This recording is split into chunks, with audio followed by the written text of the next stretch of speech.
So it's the last video of the day because my day is not over. My daytime job is over. Now I begin the nighttime work, which is going to require. I have to take a nap if I get started. Fortunately, I have cable, I have streaming, and I have a number of things. So this is my quiet space, my office in a sense. I have a lot of work to do. And one thing I'll tell you is that working in intelligence, you're surprised how dumb people think I am. They can lie to me or tell me anything, and I'll believe that. So I've been very successful at catching imposters in the military, in the government, in law enforcement. Now I'm gonna tell y'all how I'm getting ready to tear into the sheriff's office. See, a lot of times the reason why I talk about my background is because I've had so many people steal it. So many people try to pretend to be me to get jobs that they're not qualified for. Even though their LinkedIn and even though their resume or whatever they submit or whatever you can find online says that they are who they say they are. Not when I show up and they can't answer simple questions about their job.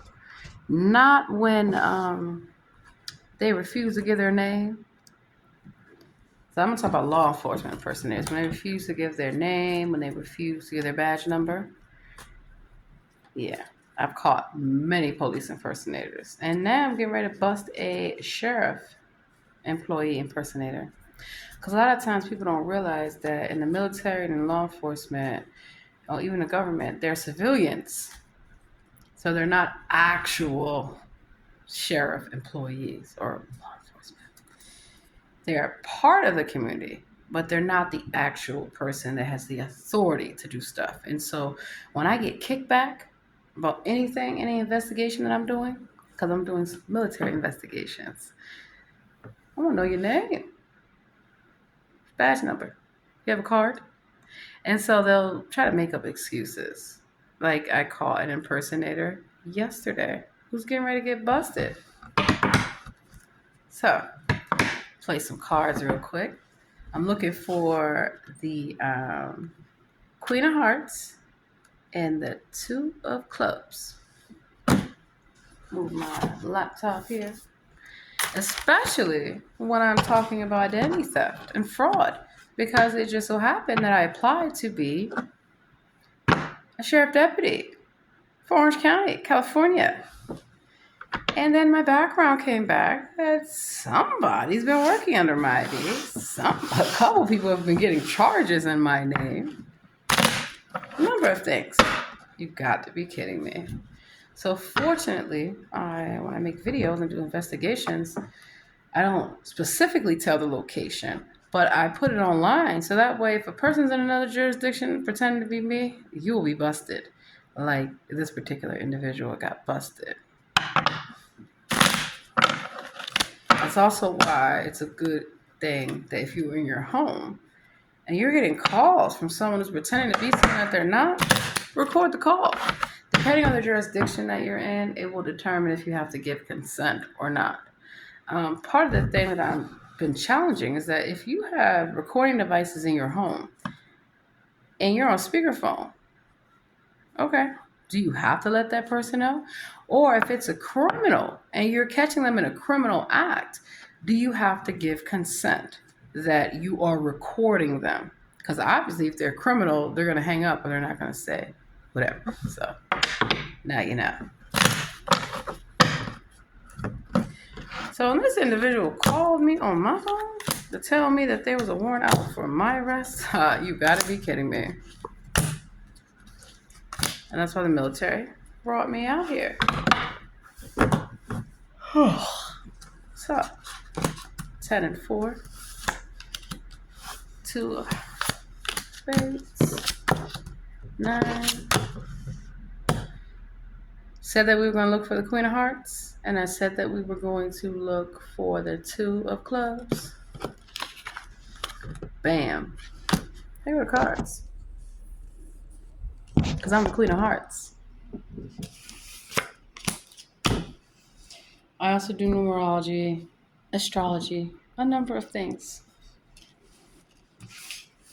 And put this off to the side. We'll line those up later. I'm going to see for another card comes out. And now everything's just what it seems.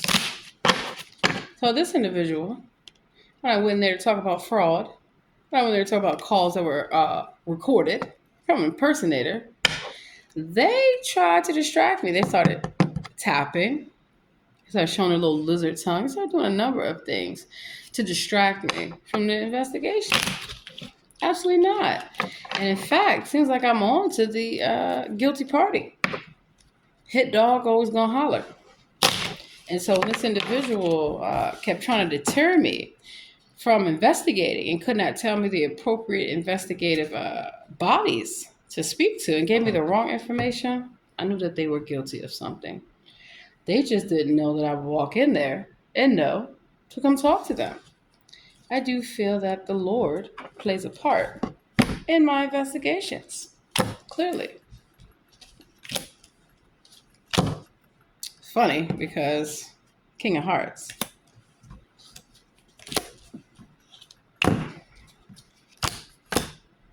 All right.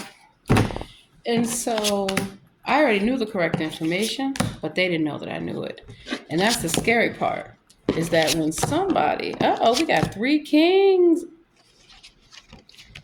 Look at that. When you start to see the same suites come together, you're on something.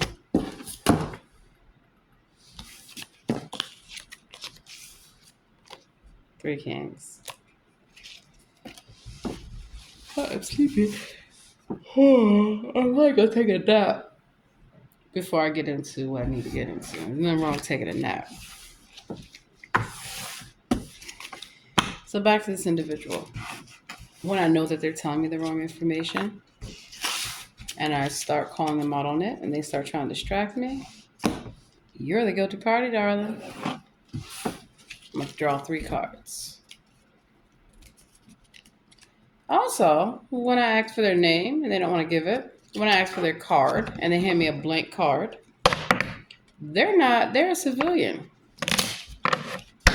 And I know that because as soon as I left that office, I immediately called to find out everything's on the up and up.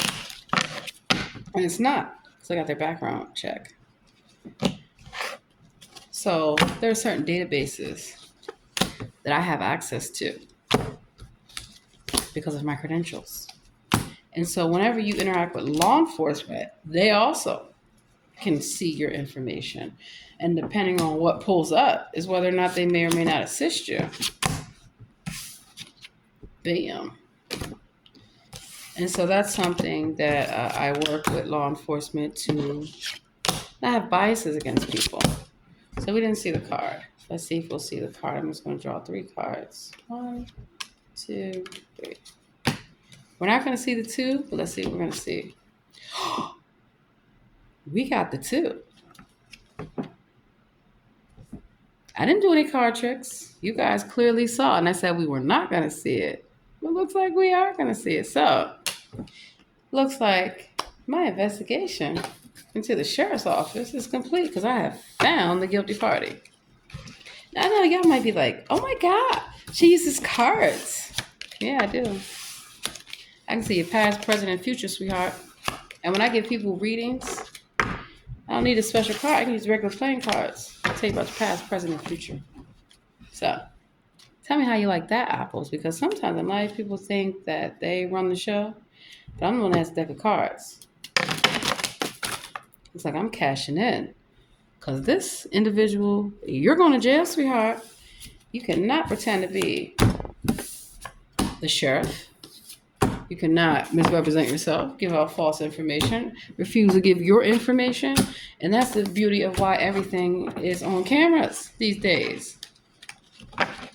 So, we saw it here. The Lord has ordained me for great things. And so I'm praying that this person goes to the gas chamber, along with a lot of the other individuals I have busted, trying to use my information from law enforcement, trying to use my information from the government and from the military because I work in intelligence, counterterrorism. I capture human traffickers, sex offenders, pedophiles, rapists, racists, and terrorists. The worst of the worst. And a lot of times that work's stressful. And a lot of times it means that I get harassed, I get stalked. Uh-uh. Uh-uh. So, may the Lord bless everything that I'm getting ready to do. Because I'm going to flip things right side up. I got work to do. Y'all have a great one.